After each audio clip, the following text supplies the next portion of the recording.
I think every time there's a change in something in the game, okay, 3-point line, I don't think anyone had any idea when the 3-point line came into existence what it would do to the game. I think in 1988, I was with the Lakers and we won a championship. I believe we shot 284 free throws, 384, something in there. Paul, in 3 games, they shoot that many today. Right.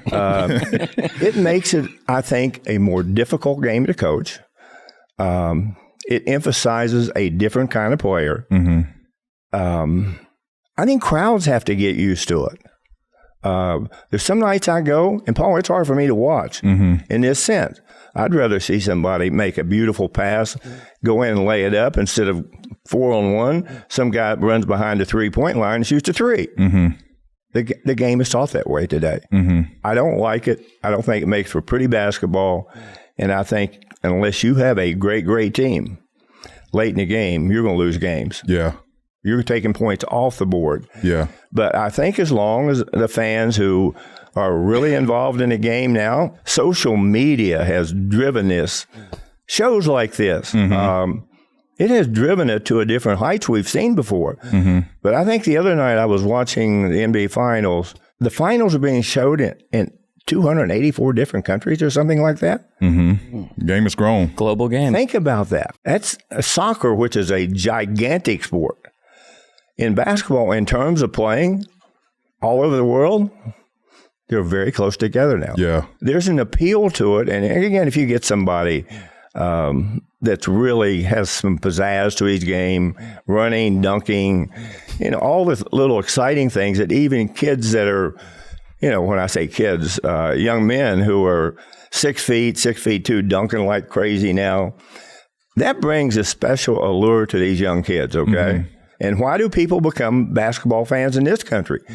Because people drag their kids when they're little to go see you play. And at one time, they went to see me play.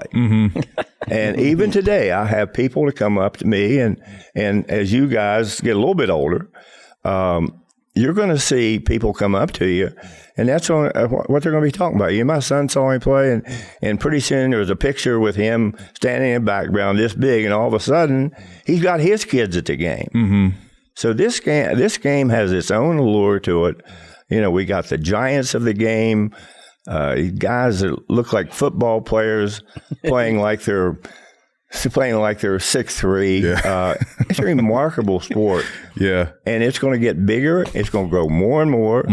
And I'm going to make a prediction. We're going to see a player in this league, I think, with this new financial system in place. Paul, I think you're going to have a player that's going to make $1 billion in his career. Yeah. $1 billion. I agree. That's just what you want to be younger. I want to be younger. I came in the game a little too late. The growth of this sport has a lot to do with kids wanting to be like our best players. All of arguably you could say the 3 best players in the world are not from this country. In today's game now. On today's game? Yeah. So you got Giannis, I don't like Jokic, Luka. You got Embiid. Oh, Embiid. And Jokic. You got 3.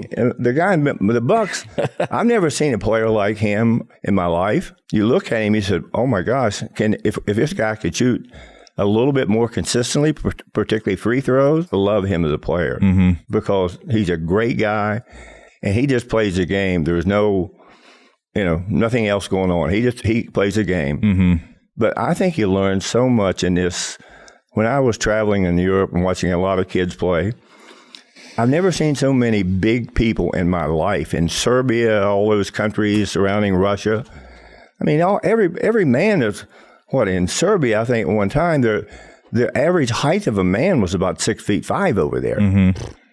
Yeah, they're big people. If you get somebody that's going to work with these guys, my gosh, you might get something special, and we have some special ones, that's for sure. Yeah, that's very interesting. And I think that's just the growth of international ball in general. My wife's Serbian, and so she would tell me stories of the average guy over there is, 6'2", 6'3", like height runs in the Serbian culture. But now we have the French guy. Wemby.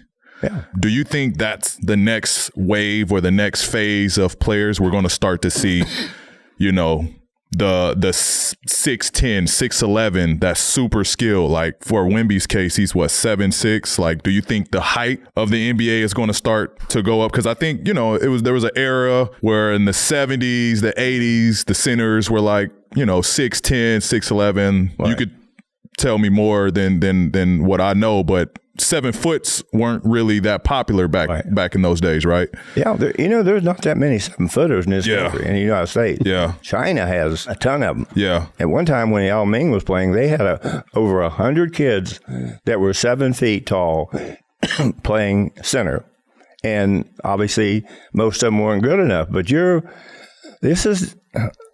I think the job that the NBA does, NBA Africa, is amazing. Mm-hmm. Is amazing. And you're talking sizes. Everyone used to say, well, you know, I was almost 6'5", but Paul, really long, 40-inch sleeve length. Mm-hmm. And it makes you bigger. Yeah. But you look over in Africa, there are certain areas over there that these kids, they're all 6'6". Mm-hmm. They're all angular. And you give them a basketball. There's some unbelievable stories of watching these kids get better by themselves. Mm-hmm. But the NBA goes over there every summer. It's amazing what they've done. And I think the next wave, is going to come through the African countries. They're going to infiltrate into the countries that pay players for playing. And it's remarkable. It's an easy game to play. Mm-hmm. You don't need anyone to help you play. Mm-hmm. You can go out there if you're willing to work and really are in a position to want to learn, more importantly. Mm-hmm. This is where you're going to see these players from. The players are really, as I say, they're all getting, when I say they're all going to look alike, they're going to be centers. You go to the store, well, I'm a size 14, so I'm going to get 3 14s to play small forward and backcourt, and I'm going to get a 15, and I'm going to get a 16, okay? Mm-hmm. It looks like pretty soon there's so many of these kids out there that you can find one that have certain criteria, and they have certain measurements. They can shoot a 15-foot shot, which is almost seen to be crucial for a center today. Yeah. Hopefully they can block shots, run the court. Mm-hmm. But I do think you can see these trends. I do. Mm-hmm. And it looks like almost somebody has, along the way, say, hey, this is my ideal for a center today. If you would ask every coach, who is your favorite center or who would you like to play center? I think that would be really fantastic to see what they'd have to say. Mm-hmm. Do you think the league will convert back to your traditional centers, the Shaquille O'Neals, the Hakeems? You think we'll revert back to dumping it back down on the block? And I think Joel is the biggest, they would have to the closest different. To it, right? I think they would have to, like with Shaquille O'Neal, the way they played in, I don't care who you were, he was going to embarrass your ass, okay? Mm-hmm. He would. If There's you got no mad, switching. You couldn't do anything with him. He's just too big. And he had, I remember the Lakers were playing Philadelphia, and I'm watching Mutombo. They named him Defensive Player of the Year. I bet you have about 4 pictures of my house. And here's Mutombo. Okay? That's how hard this guy dunks the darn ball. Yeah. You got to picture that, though. That is crazy. If somebody sent you one of those and put up in your house, you wouldn't. You'd take it down. Dad, what's that guy doing to you? He's beating you up. That's what Birdman gonna do you when he come over. He is. Come on. He come to my house to see that picture. He taking it down. I got the poster of me dunking on Birdman. Birdman's like this as well. So. Okay, you got it. Yeah. He's got one. Right. I want to shout out Birdman. We always do. In all honesty, no hard feelings. No hard feelings. In all honesty, I appreciate Birdman. Jackie, we're in the middle of the NBA Finals. What do you got cooking on Prize Picks? Man, it's a tight series, so I don't know. I think I'm gonna roll with the Gabe, Vincent, and KCP, man. But wait, Tell the people what Prize Picks is. So Prize Picks is a daily fantasy app. You pick 2 to 6 players like the video on your screen. Then you pick if they will have more or less than their Prize Picks projection. You're not competing against other people. It's just you versus the projections available. Oh, look. I know how much I just won, but wait. Tell the people how much they can win on Prize Picks.